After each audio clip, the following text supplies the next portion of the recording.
Bienvenue sur ma chaîne La Glorieuse Église de la Résurrection. Alors, restez bien jusqu'à la fin de la vidéo parce que je vais essayer de voir si je peux avoir un message de Jeanne d'Arc, parce que c'est l'une de mes saintes préférées, pour nous, pour ceux qui regarderont la vidéo. Alors, je voulais juste vous parler peut-être, parce que là, on arrive à la fin du carême, et vous parler du combat spirituel.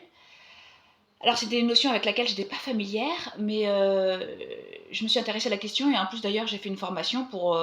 ça m'a vraiment poussée à comprendre bien cette notion clé. Alors, je dirais que le combat spirituel, il y a 3 niveaux. Il y a le niveau un peu macro, comme on dit macroéconomie, euh, ce qui se passe dans la société. Le combat spirituel, ça serait défendre nos idées, défendre la religion chrétienne, Dieu et Jésus, dans un monde, on dit apostat, c'est-à-dire qu'il défend même plus sa religion, qui a honte de la notion de Dieu, de toute notre histoire en fait, chrétienne. Donc ça serait défendre nos idées, les évangiles, la voix de Dieu dans un monde qui ne croit plus en Dieu, dans un monde qui d'ailleurs inverse les valeurs. Donc ça, c'est d'ailleurs on peut le voir avec ce qui est fait en France avec les différentes lois qu'on voit. Voilà, il y a le niveau plus... Donc après, il y a le niveau un peu plus spectaculaire. Le combat spirituel, c'est quand par exemple Jésus chasse les démons, quand il exorcise les possédés, les énergumènes qu'il rencontre au cours de son ministère public, et qui sont en fait les cas extraordinaires. Donc on parle, parce qu'apparemment le père Gabriel Amorth, qui est mort en 2016, hein, le célèbre prêtre exorciste, on disait le prêtre exorciste du Vatican, mais en fait ils étaient 6 dans le diocèse de Rome à être exorciste, mais bon, c'était un peu pour de la pub et tout ça. Il disait qu'il n'y avait que 5% des cas qu'il voyait qui étaient vraiment des personnes possédées. Après, c'était des troubles mentaux, où les gens avaient juste besoin de prières de délivrance ou des prières de libération et ça suffisait. Donc ça, c'est pour les cas extraordinaires. Et enfin, le combat spirituel de tous les jours du chrétien lambda, que nous vivons chaque fois, c'est-à-dire lorsqu'on prie. C'est marrant, il y a plein de cas de personnes qui, lorsqu'elles prient, commencent à s'endormir.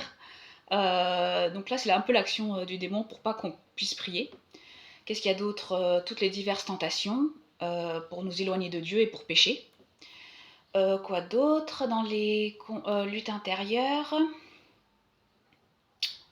Oui, ça peut être oui, des agacements, des mésaventures qui fait que bon, on s'éloigne petit à petit de Dieu. Alors, j'ai cru voir, ça me fait penser à un cas, d'ailleurs que je dis dans ma formation, bah, par exemple, mais là, je sais pas si c'est vraiment plus de la vexation, parce qu'on dit que la vexation, c'est plus l'attaque directe du démon, mais par exemple, c'est bizarre, une fois, je suis allée donc à la messe il y a 3 semaines, donc j'avais bien communié, j'étais un peu dans une sorte, peut-être pas d'extase, mais j'étais bien.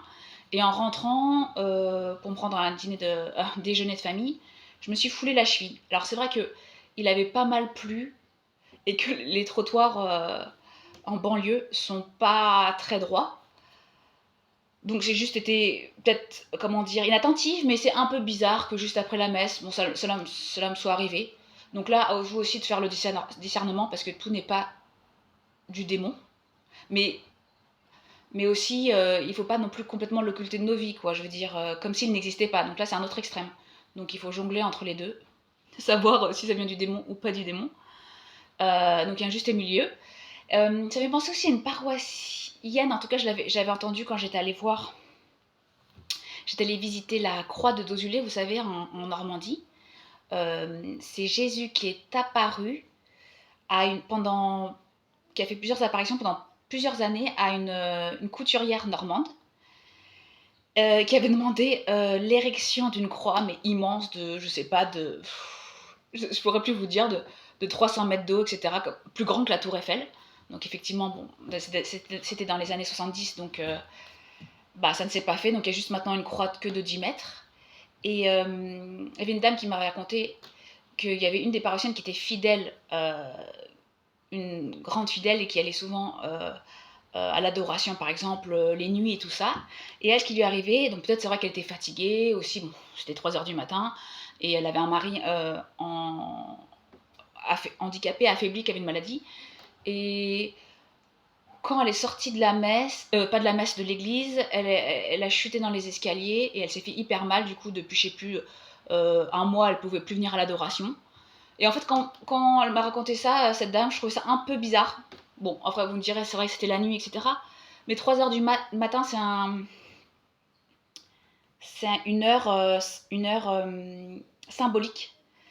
Parce que je ne sais pas si vous connaissez sœur Faustine Kowalska, c'est une sœur polonaise qui a vu Jésus miséricordieux en apparition. Et Jésus miséricordieux, vous savez, c'est le fameux tableau où on voit deux rayons qui sortent du cœur, un blanc et un rouge, dans les années 30-35. Et Jésus lui avait demandé de faire une peinture de cette vision pour qu'elle puisse après la mettre dans l'église. Enfin, vous savez, le fameux tableau de Jésus miséricordieux. Pourquoi je vous parle de ça? J'ai perdu le fil. Sœur Faustine Kowalska. J'ai perdu. C'est ma première vidéo où on voit vraiment, donc j'ai perdu un peu le fil. Bon, peut-être que ça me viendra. Pourquoi Sœur Faustine. Bon, bah je sais plus. Ouh là là. C'est pas évident de se voir. Je voulais faire des vidéos, on me voit pas. Mais comme je suis pas douée pour couper les vidéos ou faire des montages, bah là je me suis dit que j'allais montrer. Donc voilà, bon je sais plus où j'en étais. Oui, ah oh là là, c'est... Bon, oui. Attendez, je l'ai reperdu. Oui, les 3 heures. Oh là là. C'est-à-dire qu'en fait, à 15 heures, Jésus lui était apparu et il avait fait plusieurs apparitions à Sœur Faustine. Il a dit que 15 heures, c'était l'heure de la divine miséricorde. C'est l'heure où Dieu est mort sur la croix et où il a dit qu'il déversait la miséricorde divine à 15 heures sur le monde entier. Et que donc, si on pouvait se rappeler de cette heure sainte et en plus de prier le chapelet de la miséricorde divine à 15 heures, c'est là où il déversait ses grâces et bénédictions de miséricorde sur les pécheurs du monde entier. Et donc cette paroissienne dont je vous parlais, qui est tombée dans les escaliers, c'était à 3 heures du matin. Et en fait, on dit que c'est... Comme c'est dans la nuit, c'est une heure inversée, dans le sens que 15 heures c'est l'heure de Dieu, donc 3 heures du matin c'est l'heure du démon. Bon, voilà. Donc c'est pour ça que c'était bizarre qu'à 3 heures du matin elle chute. Voilà. Donc voilà, c'était pour vous dire ça. Et enfin, j'avais dit que peut-être à la fin de cette vidéo, je ferai un message de Jeanne d'Arc. Donc je lui demandais si elle est d'accord. Oui, elle est d'accord pour nous parler. Donc je sais pas si c'est pour... je me demande si c'est pour ceux qui regardent la vidéo ou les pêcheurs français ou la France. Ouais, je pense que c'est pour les Français en général. Alors qu'est-ce qu'elle nous dit?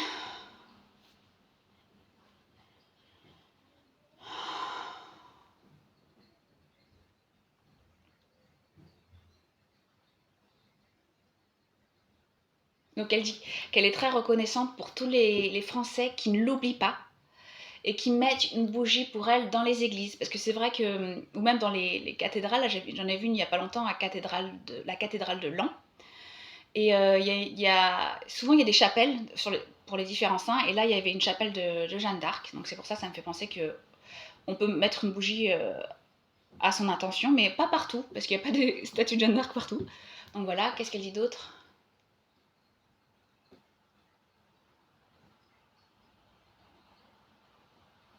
Alors elle dit qu'elle est très fière de tous ceux qui se battent pour nos idéaux, elle a dit, nos idéaux et notre foi. Ah, et qu'il ne faut pas qu'on désespère, parce que la France vaincra. Bon, bah extraordinaire, nous qui sommes souvent dans l'un des pays les moins heureux du monde, là d'ailleurs je me suis renseignée, donc la Finlande est dans les premiers, voire le pays le plus heureux du monde, et la France 27e, donc c'est pour vous dire dans quel état on est. Donc la France vaincra. Donc il ne faut pas désespérer, et toujours croire en Dieu et son action. Donc je pense l'action de Dieu et l'action de Jeanne d'Arc, si l'on prie pour elle, en intercession.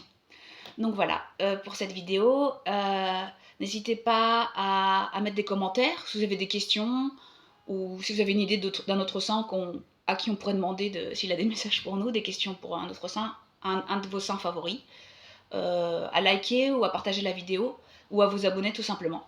Bah, je vous dis merci beaucoup, à bientôt et au revoir.